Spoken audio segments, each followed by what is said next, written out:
All right, so Masechet Makkot, Daf Bet Amud Bet. Now we were studying a Beraita, and the Beraita brought 4 examples of Edim Zomemin.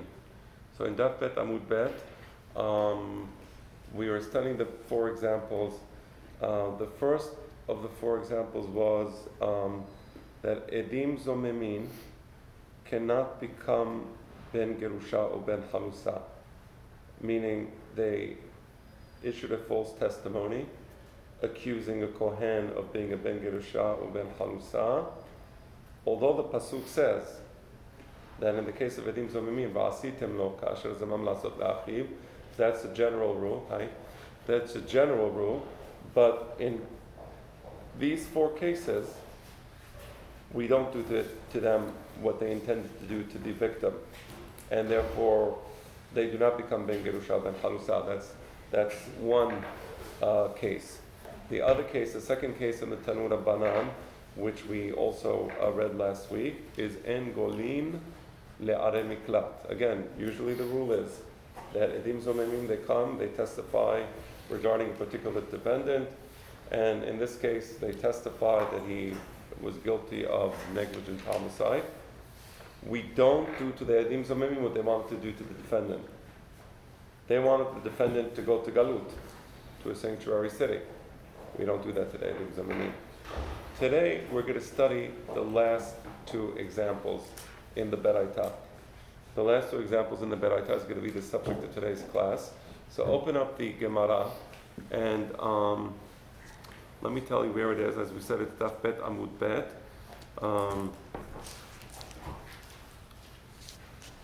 Ve'en meshalmim et hakof. So if you go to the wide lines, 1, 2, 3, 4, 5, 6, the 6th wide line, ve'en meshalmin et hakofer. If anybody is having trouble finding it, I will gladly. You found it, Elliot? Ve'en meshalmim et hakofer. The 6th wide line. You found it? Yeah. Everybody good here? Young man, you have it? Okay, why are you sitting in the back? Okay, come sit in. Come sit next to us. Okay, ve'en mishalmim et hakofet. Okay? So, en mishalmim et hakofet, I will just repeat it because we had our prolonged absence, our winter vacation, our winter break, and so just to plug you back into the subject. So you have a shor. A shor gores a person and kills him. The law depends on whether the shor is a shor tam or a shor mu'ad. If it's a shor tam, then you pay certain damages and you're done with it. If it's a shor mu'ad, then the law is different. Perashat Mishpatim says, "Ve'im shor nagacho mitemon shel shom," meaning it's a shor mu'ad. The shor mu'ad means a shor that gored 3 times previously. 3 times previously, a gored a person. 3 times previously, a killed a person. At this point, it becomes a shor mu'ad. And the law is, I'm going to read you the pasuk in Parashat Mishpatim, that the owner of the shor has to pay. Here's what actually the law says. It says, "Ve'im shor nagahu mitemon shel shom." If this is a shor that previously killed someone, it's not the first time, 3 times. Now the owner of the shor should have made sure that his shor is not let out, into the public to kill people. But he didn't do that. Vehemit ish or isha, and then it ends up killing again. How many dead people do we have now? 4 dead people. Okay, so now this is the 4th person. Hashori sakel, at this point, you killed the shor. You would have killed the shor the first time also. If you would have caught the shor. Okay, but we didn't catch him. But in this case, not only is the shor to be killed, but the owner of the shor is to be killed. When we say Ve'ram be'alav yumat, he's to be killed, what we mean is mita bideh shamayim. It means that Hashem will kill this person. But there are certain things, certain averot, that we say this is not going to be up to the bet din. It's not going to be up to the court here. Hashem will deal with him. In this case, the person is hayab mita bideh shamayim, and it's reasonable. He killed so many people. At some point we say, buddy, you've been negligent. That's it. You don't respect life, Hashem will take away that which you don't respect, which is life. Hashem will take away your life. But the pasuk continues, and here's the point. Does it, Yeah. does it karet would be b'di shamayim as opposed to here? We make that we were supposed to maybe kill. Is there a difference? In Yeah, the Quran? right. Karet is not mita b'dei shamayim. So mita b'dei shamayim means physical death. Okay, Harambam in Hilchot Teshuvah explains that karet, karet hanefesh hahi avona haba, karet ba'olam hazeh, karet le'olam haba. The thing about karet is that the nefesh is killed also for olam haba, which is a terrible, terrible punishment. Mita b'dei shamayim is he loses his life in this world, but he doesn't necessarily lose his life in the next world. So karet is actually worse. I mean, yeah, if you ask me, karet is worse. Question. Yes. Is it possible that at one point in time the death could have been interpreted as in the hands of the court, not Bidei Shammai? I don't know. I mean, we when it says Legam be'alav yumat, we have a tradition. Legam be'alav yumat, Bidei Shammai. That's the way we interpret the pasuk. I can only speculate as to did somebody at some point in time interpret it other words? I don't know. Okay, but the Chachamim say Mita b'dei shamayim. That we have a Kabbalah that it's Mita b'dei shamayim. Okay. But here's the point. In Kofer, you shut alav. Usually the word im means what? If. Here the word im doesn't mean if, but rather as Kofer will be imposed upon him. Almost like in the Hebrew the word is asher. Asher. As. So Kofer is monetary compensation. What does that mean? In Kofer Yushat Alav? In lieu of the fact that he's Hayam Mita b'dei shamayim, rather we will make him pay money. So the money is in place of the Mita b'dei shamayim. Benatan pidyon nafsho, and the pasuk continues and it says he should pay the pidyon, the expiation. We'll explain that later. Of his nefesh, and in this way he will save himself from Mita b'dei shamayim. As the Bet Din shall impose upon him. So the Bet Din will impose upon him a monetary compensation in lieu of the death. Okay, let's say that Edim Zomemim come. Edim, I'm sorry, they're Edim. They come before the court. We think they're Edim. Reuven and Shimon come, and they drag along with them an innocent person called Levi. Reuven and Shimon come, and they say, Levi's shor is the shor that you all saw in the New York Post this morning. New York Post is a New York Post article. Molly, the vicious ox, killed the fourth time. And they bring in Levi to court, and they say he's the owner of the ox. Right? And we saw his shor killed 4 times. He's the owner, and therefore he should pay kofer. He should pay this expiation, right? That's a situation. So now, well, let me just think about that situation. I don't know if that's a good example. No. Take away that example. What's wrong with that example? In that example, we're not relying upon the edim to substantiate the fact that the shor killed a 4th time. So now, let me retract that example. New York Post article, Molly killed 3 times. That's what the New York Post article says. Wake up in the morning, new article, dead person killed by an ox. We don't know which ox killed that dead person. Okay, he has the gore marks all over him. He was gored to death by an ox.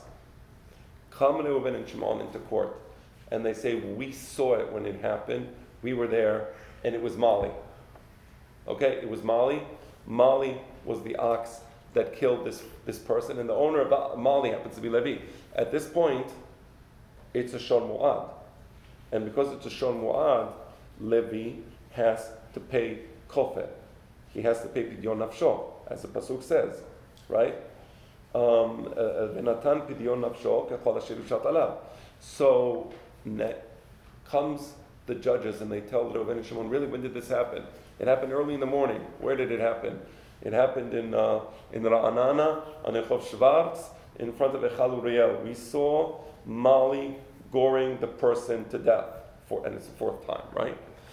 And as the judge is about to render his verdict, the verdict being that Levi, the owner of the shor, has to pay kofer, come in another two sets of edim. Yisachar and Zevulun come into court, and they say, excuse me, when did you say you saw the shor, Mali, the ox, killing the victim?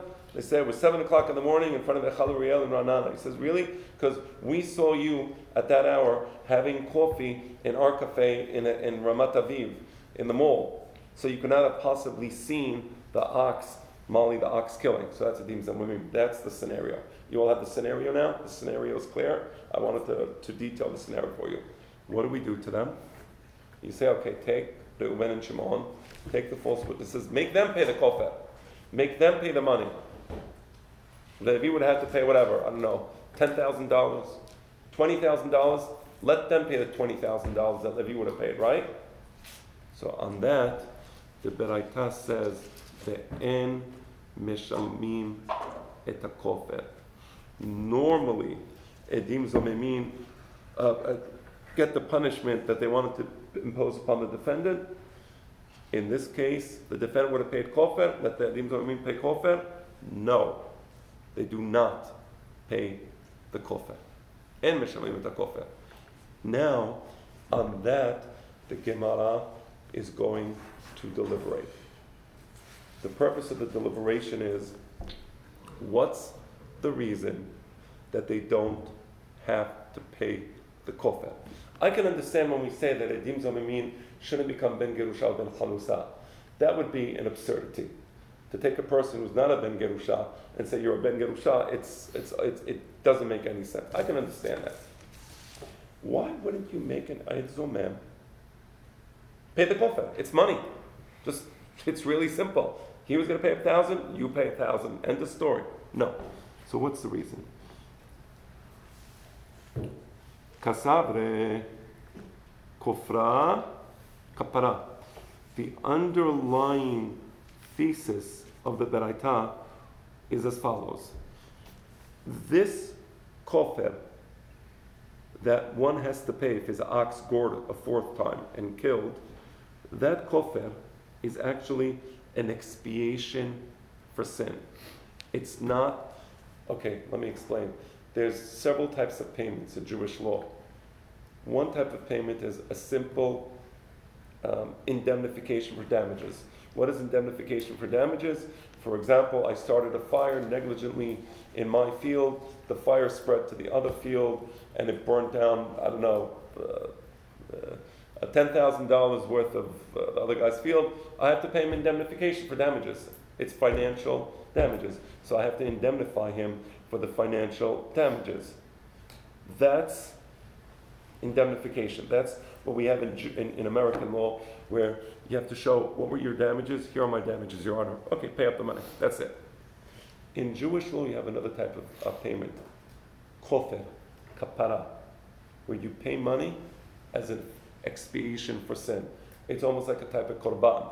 So some types of korbanot, some types of sins have korbanot that you have to bring. Some types of avonot have money that you have to pay, but it's not damages, it's kapara, it's expiation.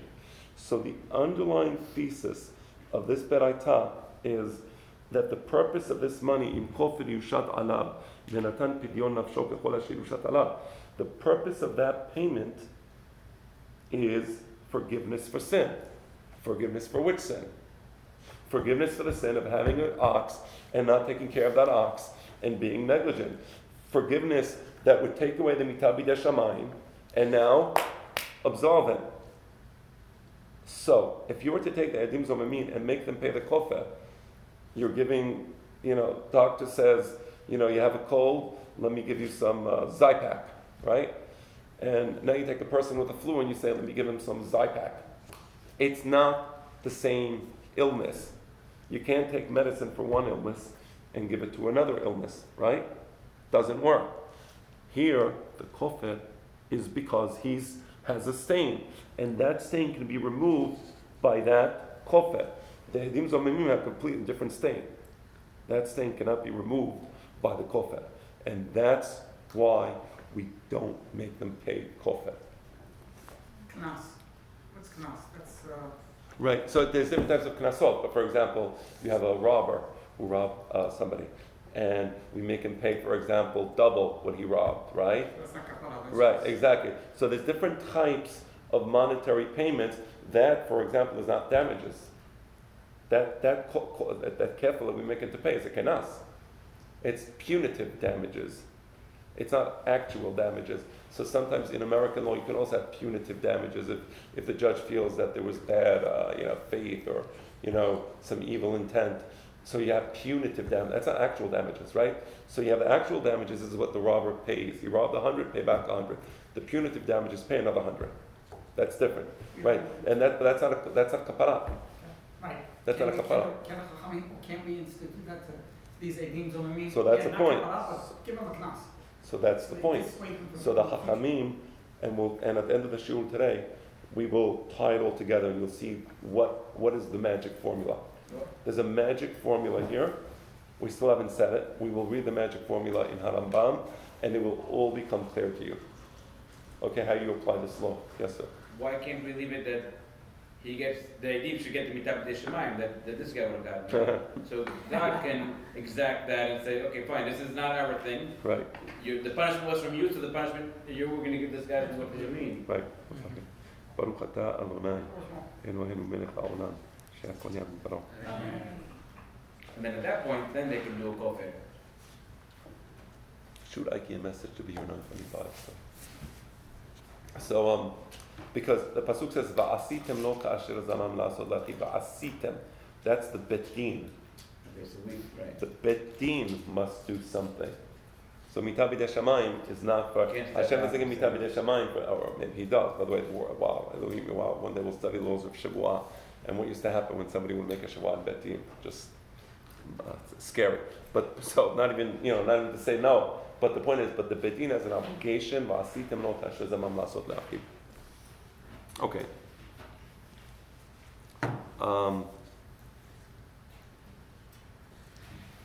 Yes. And right. Okay. Man tanako fra kapara. So now, and this is going to be the subject that takes up most of our class tonight. The subject is, who is the Tana that is of the opinion that the payment of kofer, the owner of the shor that gored a fourth time, he pays kofer, right? Who is the Tana that interprets this pasuk to mean in kofer yushat alav? The word kofer here means expiation. It doesn't mean monetary damages. Who is the Tana that interprets this pasuk in that way? That's going to be the subject we're dealing with now. Man Tana. Who is the Tana? The Hakam that says Hakam before Rabbeinu HaKadosh is called the Tana. Kofra kapara. The payment of this kofer by the owner of an ox is a type of expiation. Amar Rav Chisda. Rav Chisda is an Emorah. He was a second generation Emorah. He was a Talmid of Rav, and many times he quotes things of Rav. Rav brings the following beraita, and he says this beraita contains in it the Tana who says that kofra is an expiation. And here's the beraita. We're gonna read it. Rabbi Ishmael beno shel Rabbi Yochanan ben Beroka. The Tana is a Tana called Rabbi Ishmael, the son of Rabbi Yochanan ben Beroka. There were several Rabbi Ishmaels, Rabbi Ishmael ben Rabbi Yosef, Rabbi Ishmael ben Elisha. So there were several Rabbi Ishmael. This, he identifies that opinion and he attributes it to Rabbi Ishmael beno shel Rabbi Yochanan ben Beroka because there's a beraita that says the following. The Tanya. The beraita says, Venatan pidyon nafsho. This pasuk, the beraita is now going to interpret this pasuk, the pasuk that deals with the owner of an ox that gored the fourth time. In kofin yushat alav, what does the pasuk say? Venatan pidyon nafsho. He should give the pidyon, the money for his soul. What does that mean? Mahloket. He doesn't need to come. Demen Izak. What does Demen Izak mean? When he pays the money, he pays according to the value of the person that the ox killed. The value of the person, let's say it was a doctor, he was a brain surgeon, he was worth $1 million. Demenizak, he pays the value of the dead victim. That's what he pays. Rabbi Ishmael ben Osher Rabbi Yochanan ben Meroka Omer Deme Mazik comes to Rabbi Ishmael and says, no, he doesn't pay the value of the dead person, he pays the value of the owner. He pays his own value. He pays his own value. So if he's a brain surgeon, he pays $1 million. If he's a street cleaner, he pays $10,000, right? It goes according to it doesn't go according to the victim, it goes according to the owner of the ox. Okay, that's what the Beraita says. That's the end of the Beraita. So again, the Beraita records two opinions. It records the Setam, which apparently is the opinion of the Chachamim. It's actually the opinion of Rabbi Akiva. But the Setam Beraita says, what does the owner of the ox pay? Demen Nizak, the value of the victim. Rabbi Ishmael says, no, he doesn't pay the value of the victim. He pays what? He pays his own value.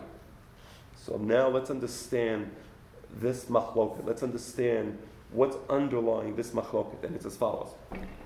Says Rav Chisda. Perhaps we can attribute the machloket between Rabbi Ishmael and the majority opinion in the Beraita to the following. According to the first opinion in the Beraita, the majority opinion that says that he pays the value of the dead person, for that opinion, why would you pay the value of the dead person? Because it's monetary damages. And if you're paying monetary damages, you have to look at the damages you caused. What damage did you cause? You just killed this brain surgeon. He was worth $1 million. That's monetary damages. That has nothing to do with expiation. That's the opinion of the Beraita that says pay the value of the dead person. Umor Savar, Kofra Kapara, the opinion of the Rabbi Ishmael that says no, you don't pay the value of the dead person, you pay your own value. The owner of the shul pays his value. Why would he pay his value? That's not damages. Because it's not damages. He's not paying damages. He wants to expiate his soul. He was supposed to lose his soul. He is worth $500,000. Hashem was going to kill him. Mitabi Shamayim. He tells him, please don't kill me. He says, well, there's a $500,000 debt here. Do something about it. Okay, I'm worth $500,000. Here's the money. Leave me alone. Okay. He just redeemed himself. So you see the way the Rav Chisda understands the machloket. When he pays the mem nizak, the victim, or the mem mazik, the owner of the ox. That's the way Rav Chisda. So Rav Chisda says, obviously, in the opinion of Hachamim, it's monetary damages. In the opinion of Rabbi Ishmael, it's expiation. That's how Rav Chisda understands the Beraita. Amar Rav Papa. Rav Papa, several generations later, says no. This is not the way to understand the Beraita. Dechule alma kufra kapara. Actually, according to both opinions in the Beraita, this money in kofir yushat alav v'natan pidyon nafsho, this is expiation. Everybody agrees that it's expiation. Nobody says that the owner of the ox is paying money because he is now going to indemnify for the damages that he caused. Nobody believes that. Everybody understands that actually he's paying to expiate his soul. He's hayav mitah, and now he's going to pay the money to expiate his soul. Kofra kapara. So why is there a machloket between the majority opinion of the Beraita and Rabbi Ishmael? As follows. Mor savar bit nizak shaymina. Umor savar bit mazik shaymina. The question is as follows. I have a debt in front of God. God is saying to the owner of the shul, listen buddy, you killed 4 people. That's it. You don't respect life. I'm going to take away your life. So the guy said, no, please, I want some expiation. So I said, okay, pay the expiation. The question is, how do you value the expiation he has to pay? Does he have to pay expiation he's paying expiation for his soul. That's pashut. Nobody disagrees with that. But how does he expiate his soul? Does he pay the expiation based upon the dead person or based upon himself? Comes Hachamim and say he pays based upon the dead person. Why should he pay the value of his soul? He should tell God, listen, I killed the person here, I'm good now. I'm good now. I'm expiating myself by paying his value. Rabbi Yishmael says, no, that doesn't make any sense. If you're expiating your soul, you should pay your value and not the dead person's value. That's the machloket between Rabbi Yishmael and Chachamim, Tanakama. I'll repeat it. I can tell that it's a little bewilderment, or you're all good? Okay. What happens if he doesn't have the money to pay the expiation of the dead people? Or of himself? He has a debt. The Bet Din will get the money. Okay, they'll get the money. There's a whole system how the Bet Din gets the money. In this case. There's a way. The Hanambam discusses in Chot Matzeh Veloveh how the Bet Din gets the money, what they do, certain things he keeps, certain things he doesn't keep. For example, the Bet Din won't take away the clothing of his children; they won't take away the clothing of his wife, for example. But there's a way that the Bet Din deals with collecting the debt, whatever the way is, and it's a very humane, way. And a very proper way, but he has to pay because even if he doesn't have enough. No, he must pay the money. But if he owes Whatever. $1,000 and he has $50,000, Let's just make the following. Let's make the following presumption: nobody wants to die. Okay, and people will do anything they can. Whatever the guy needs to do, he'll do it, and the Bet Din will help him do it. Okay, but let's because it's like mitavid shamayim. I mean, it's like it's serious stuff. Okay. We go for the value of the person. The last one has to be the fourth victim. Nothing Correct. First, second, third. Because the first three victims, you can say, listen, I didn't know my shoulder was going to kill somebody. You can say that once. You can say that twice. You can even say that 3 times. As I said yesterday in my class in Shemuel, that there's a machloket in Masechet Yevamot. There was a lady who brought her child to Berit Milah. The child died, and then she did it a second time. She lowered it down. The child died again. Wow. And anyway, so she came before Hachamim, and she wanted to know: do I do Berit Milah again or not? So the Gemara, do I have to do Berit Milah on my third child? So the Gemara, today we deal with it at the medical issue. We understand that there's a genetic issue, and we deal with it medically. Of course, we don't just give Berit Milah. If we were aware that there's a sakanat nefashot bar minan, then obviously we don't give. But back then, they didn't have our medical knowledge. So the Gemara brings Machloket Rabbeinu HaKadosh and Rabban Shimon Gamliel. Rabbeinu HaKadosh says bitre haveh hazaka. Rabban Shimon ben Gamliel says bitlat haveh hazaka. According to Rabbeinu HaKadosh, twice is a presumption. So Rabbeinu HaKadosh would say in our case, the ox killed twice. The third time it's already a shor mu'ad. Rabban Shimon Gamliel says no. Bitlat haveh hazaka. So in the case of the child, he would have told the lady to do Berit Milah again, because it was only the third time. In this case, bitlat haveh hazaka, the third time that the shor killed, it wasn't shor mu'ad yet. Once it kills the third time, it becomes a shor mu'ad, right? That's machloket. Rashbag and Rabbi. Rashbag was the father of Rabbi, by the way. Nevertheless, halakha is Rabban Shimon ben Gamliel and not like Rabbi. Generally, the rule is bitlat haveh hazaka. That's halakha. So here, the shor mu'ad is 3 times, not twice. He killed 3 times. So the first 3 times you can say, listen, I didn't know my shor was going to kill. The 4th time, that's it, buddy. You're responsible now. Okay, you had your chance. You're responsible. I assume they had nothing like ox insurance in those days. I don't think so. No. To my knowledge, but I've been wrong in the past. So. Nathan has a question. I'm sorry. Yes, please. So the owner of the ox didn't pay the other 3 people anything. Well, I mean, okay. So first of all, okay. So what he should have done is they should have killed the ox on the spot. For some reason they didn't catch it. Whatever the situation. There's several laws here that brought us to this point. If they would have caught the shor in the first case, they would have already killed the shor, and they would have split the money of the shor and the damages of the shor. They would have split between the owner of the shor and the victims. But it's a situation where they didn't catch the ox, and he killed again, and that's it. The 4th time comes, and they caught him. Okay. So let's continue. Right here, it says, no, let's continue. All right. I love Bava Kama, I love Bava Messiah, I love studying those subjects, but I cannot allow myself to digress. So I will get back to the Gemara, much as I'm tempted by your question to digress. Okay. All right. So again, Rav Papa says, according to everybody, the payment of this money is kapara. Ve'acha behaka mipalgeh. So the basis of the question, again, we said the basis of the machloket is, is the expiation through the value of the victim, is the expiation through the value of the owner of the, okay. That's it. All right. Mai ta'amayhu derabbanan. What is the rhetorical basis for the opinion of the Chachamim? The opinion of the Chachamim was that we evaluate according to what? According to the mazik. I'm sorry, according to the nizak.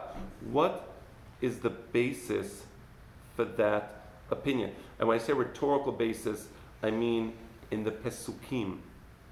Is there some derasha that we can make on the Pesukim to resolve the matter? You understand the question? And let me tell you the way this worked. When the Jewish people received the Torah from Moshe Rabbeinu, they received primary laws. 613 mitzvot, we received Pesukim, we received halachot. These primary laws that we received from Moshe Rabbeinu, there was never a machloket on. There was no machloket. What we received from Moshe was solid. It was the roots of the tree, and there was no divergence among the Chachamim regarding these laws. But then, as the Chachamim continued to study the Pesukim in the Torah, they would study certain Pesukim, and in the Pesukim there were certain details that we didn't receive anything from Moshe Rabbeinu. On those details, there was machlokot. There was, the Beit Din would sit down and they would debate and deliberate upon the matter. Now, if I'm going to bring an opinion and say I have opinion A, and you're going to bring an opinion, you're going to bring opinion B, how do we present our opinion in the Beit Din? Yod Gimal Midot She'atorah Nidreshet Bahem. There are 13 rules of rhetoric, and these rules of rhetoric are the rhetorical tools used by the Chachamim to expose the Pesukim and to interpret the Pesukim. It's even a better word. To interpret the Pesukim in accordance with the opinion that they wanted to present and the opinion that they wanted the other Chachamim to accept. Now, if there was a machloket between us, what would they do? You bring one set of derashot, and you bring another set of derashot. I have one opinion, you have an opposite opinion. How would the Beit Din resolve that? The answer is, they would have a vote. Achare rabim le'ato. That's the way it was done. So, here we have a great example of that principle. We have a pasuk here. What does the pasuk say? Venatan pidyon nafsho. This guy needs to expiate himself. This guy's in big trouble. He's going to die, and he needs to save himself. The question that we don't know, and what we didn't receive from Moshe Rabbeinu, is how do you assess the amount of money he should pay? One opinion says bid mazik, he pays the value of his own value. The other opinion says bid nizak, he pays the value of the victim. They sit down, they deliberate in the Beit Din, and they bring a derasha on the pasuk. The purpose of that derasha is to persuade the Chachamim that this is the interpretation that they should adopt for purposes of Achare Rabim Le'ato, and then they will have a vote. So let's read the derasha. So Mai Ta'amayu Derabanan. What is the derasha that the Chachamim can use or will use to support their position? And what was the position of the thing? Demenizah, that he pays the value of the victim. Right? How do we support that? And here's their derasha. Look at the derasha. We said Yod Gimal Midot She'atorah Nidreshet Bahem. Bekal V'chomer Begezerah Shava. The second one is Gezerah Shava. This is a Gezerah Shava. Let's see the Gezerah Shava. I'm going to read it. After I read it, then I will explain it. Ne'emar hashata lemata, ve'ne'emar hashata lemala. Ma lehalan bidnizak. Kan bidnizak. There is a particular word that repeats itself twice in the same page in the Chumash. The word hashata, to impose. I'll read it to you in the Pesukim. It repeats itself twice. Now it says, Ne'emar hashata lemata. Down, it says hashata. Ve'ne'emar hashata lemala. And up, it says hashata. What does it mean? Down, up. Down, up. Who knows what it means? Further on in the text than earlier. Right, because imagine you have a Sefer Torah, and you have the top of the page, and you have the bottom of the page. So when you say lemala, you mean earlier in the page. And when you say lemata, you mean the bottom of the page, meaning later on. So the word hashata appears twice. And let me read to you. It says, Im kofer yushat alav. As kofer, this is not indemnification, expiation, well, as we decided. This expiation is imposed on him. Yushat, that's hashata, to impose. Okay? But we don't know what that is. We don't know how much that is. So that's a din mufla. My father, one of the really great contribution to halacha, and I think that they will. This contribution will, although it's not studied a lot today, I think it will be studied hopefully soon. Is the law of dinim muflaim. This is a great example of a din mufla. We don't know what the kofir is. The pasuk is silent, and Moshe Rabbeinu didn't teach us. We don't know what it is. So the Chachamim now are going to give content to the word kofir. And they say as follows. Here you have the word yushat will be imposed upon him. You impose kofir upon him. And let me find the other pasuk. Just one moment.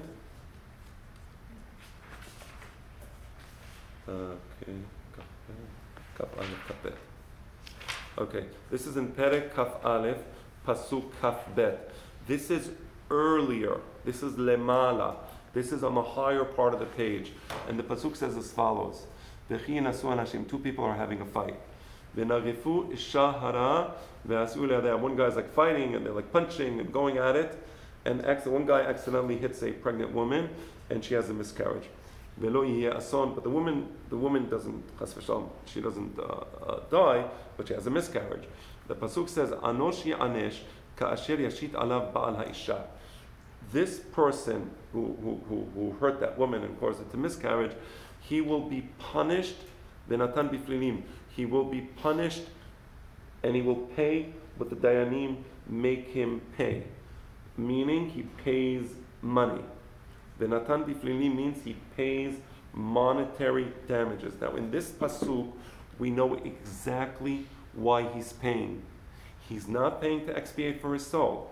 He's paying monetary damages. This pasuk is clear. Benatan biflilim. Okay. Our pasuk, dealing with the shor, is not clear. Our pasuk, we don't know what the kofar is. We said, is it bid mazig or is it bid nizak? We don't know. Is he paying according to the value of the victim or according to the value of the owner of the ox? In the earlier pasuk, we know for sure. What is he paying? He's paying according to the value of the damages that he caused to this woman. She just miscarried, and you actually take the value, the way you, just so you know how do you calculate the value of the damages. You say if this woman was being sold in the slave market as a pregnant woman, and she has one price because soon she's going to have a child. And if she was sold in the slave market as a non-pregnant woman, obviously they take account what her age is, what her strength is. Does she have twins? Does she not have twins? Whatever the considerations are, not the point. But the Betin values her before and after, and whatever the difference is, that's the damages. So we know how to value the damages according to the victim. According to the victim. So also in our pasuk where it uses the same word, hashata, im kofir yushat alav gezerah shava. There it used the word yushat, and we did the valuation according to the victim. Here it says yushat, we do the valuation according to the victim. You see the gezerah shava? That's a typical derasha. That's a typical derasha used to present the position. That's one position. So let's say Let's, Well, hold on. I'm going to take both of your questions because I know I have 3 questions actually at one time. Let me, with your permission, I just want to go through the derasha and then I will take the questions. Okay. Right. So we said okay. V'Rabbi Ishmael, v'natan pidyon nafsho ketiv. But Rabbi Ishmael says, with all due respect, that was a very nice derasha. That was a beautiful derasha. But the derasha is only useful if you have an ambiguity in the pasuk. What does the pasuk say with respect to the owner of the shor? It says, "Im kofir yushat alav," as the betin will impose upon him a monetary payment to expiate for his soul. What does the pasuk say? It says, "V'natan pidyon nafsho." He has to expiate his soul. He has to pay the expiation of his soul. This is explicit. He pays his value. He doesn't pay the value of the victim. He pays his value. I don't need a derasha if I have in the pasuk the answer to the question. V'natan pidyon nafsho ketiv. So he says, no, thank you for your derasha, but the pasuk seems self-evident. Hachamim, the Rabbanan. So what do the Hachamim do? The peshat of the pasuk seems to be like Rabbi Ishmael, that he pays his value and not the value of the victim. The Rabbanan, correct. Pidyon nafsho ketiv. He pays to expiate his soul. Yeah, he's expiating his soul. Miu kishaymina. But when we assess how much he has to pay to expiate his soul, we assess it according to the value of the dead person. That's what the Hachamim say. Let me, before I take your questions, I just say put your questions at hold. I just want to show you a couple of things here. Yeah. So, just so you understand, So, yeah. So Eob is talking about a person who goes through a horrible sickness where he's literally on the, about to leave this world. He's so sick. And then eventually he somehow survives with Hashem's infinite grace, always with Hashem's infinite grace.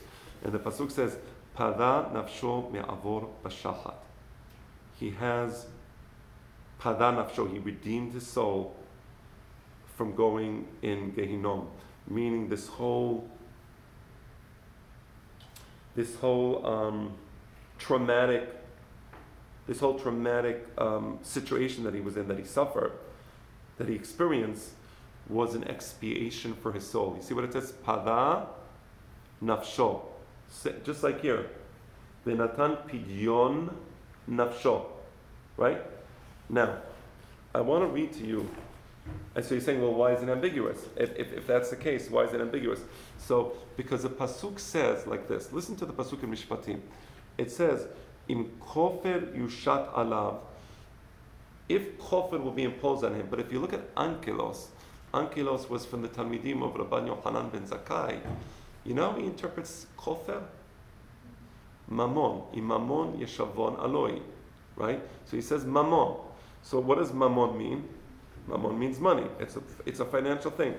Now you say, well, do I have another example where kofer means money? And the answer is yes. In Perashat Mas'eh, the pasuk says, "Ve'lo tikru chofer lenefesh roseach." You shouldn't take money if somebody is guilty of somebody is guilty of a homicide. So we execute him. The person says, "I'll pay $1 billion. Please don't execute me."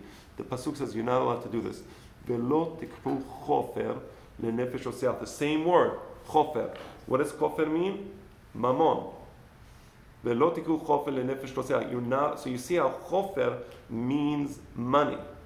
But the question we're dealing with in this sugya is, how do we assess the money, right? Everybody agrees that it's pidyon nafsho. The money is payment for expiation for the soul of the person who made this crime. But how do we assess the amount he must pay? That's the question. Now, I just want to read to you in in Sefer HaShorashim of Rabbi Yonai ben Janach, I want to read to you Pada, right? It's just because we're on the subject, and I want you to understand a little more what expiation is about, since we're talking about it, and it would help you understand the idea and distinguish between the idea of expiation and the idea of financial damages. So he says, Pada beshalom nafshi. Hashem pada my soul. He brought my soul to a state of peace. So what does that mean? So he explains, one second. Hasalat davar midavar.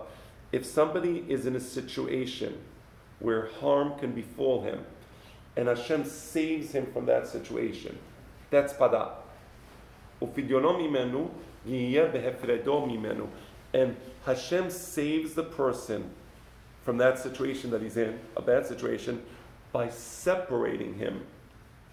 So pada literally means, when Yov says pada, what was it, the pasuk again in Yov? Pada nafsho me'avol v'shachat.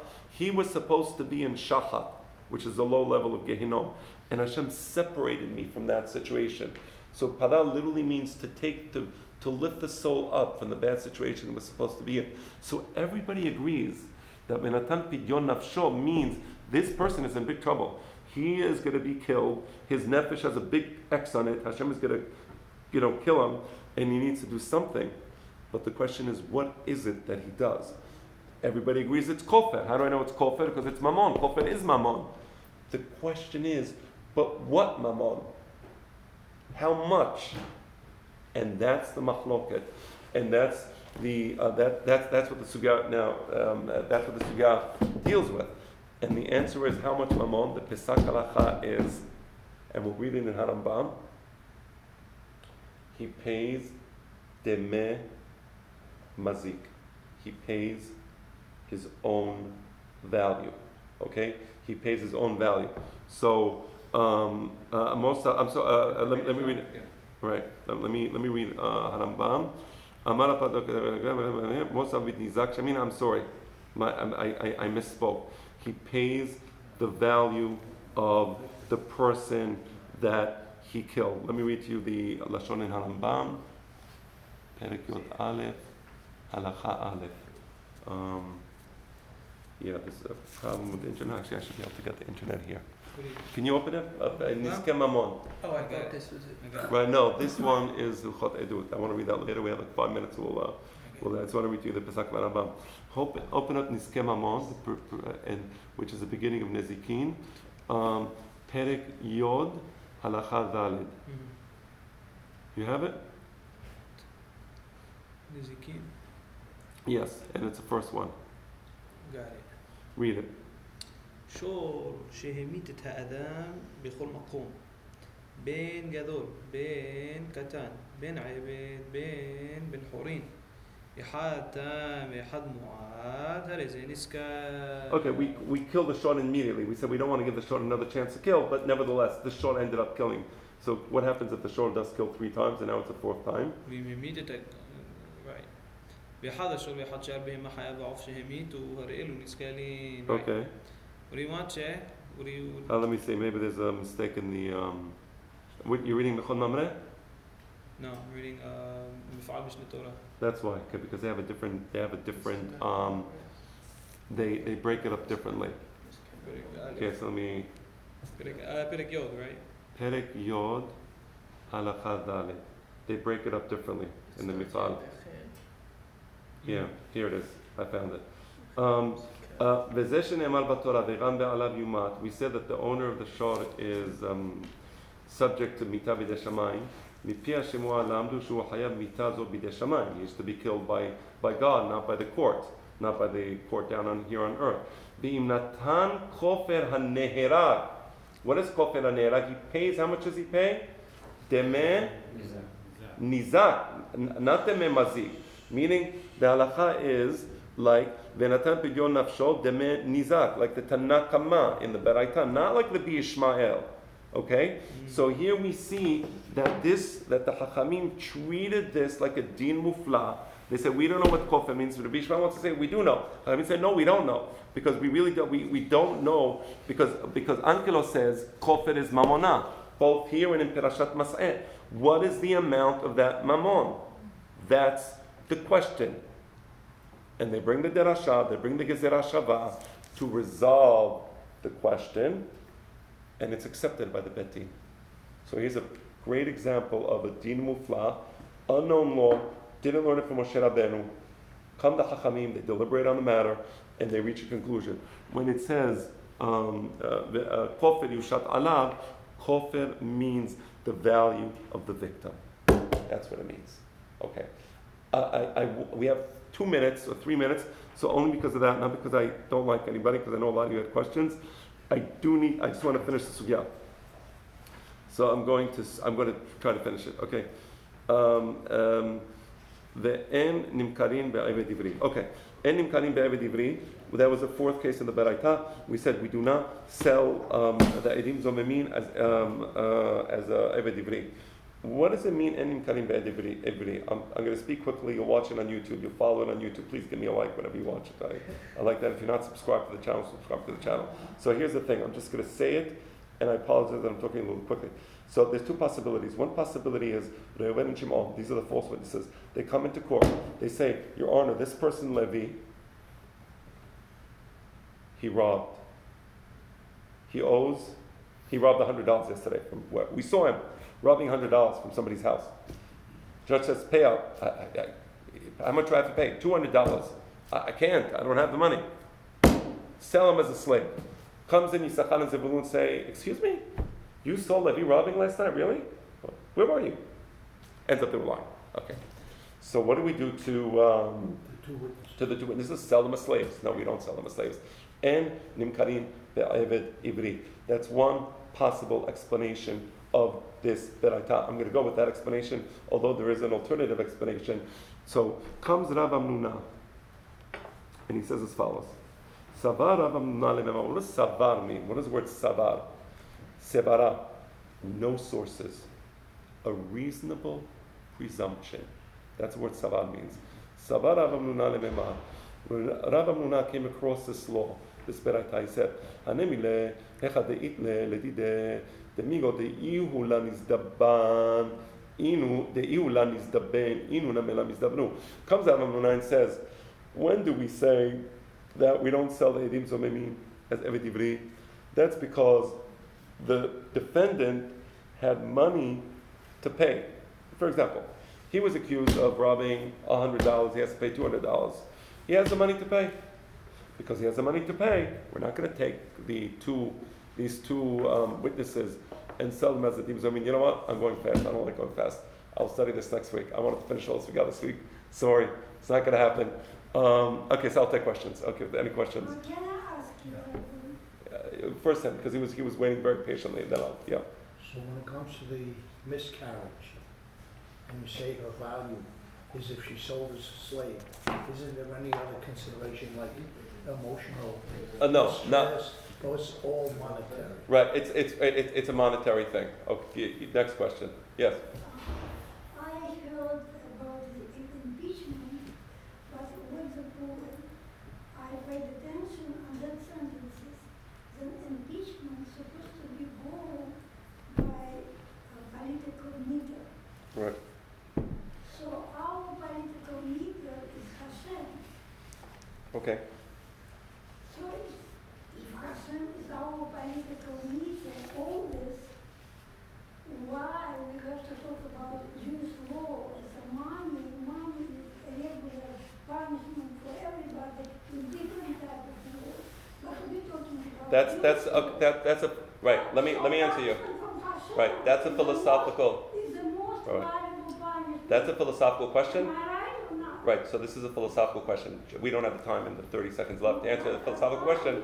You go ahead. So, the derasha that we just presented, who gave that? Right. That's a great question, by the way. I was actually thinking about that. It would appear that the Emoraim, and this is why Rav Papa and Rav Pista disagree. It appears that in the days of Rav Papa or after Rav Pista, they came up with the derasha to substantiate the opinions brought in the Baraita. That's what it appears like.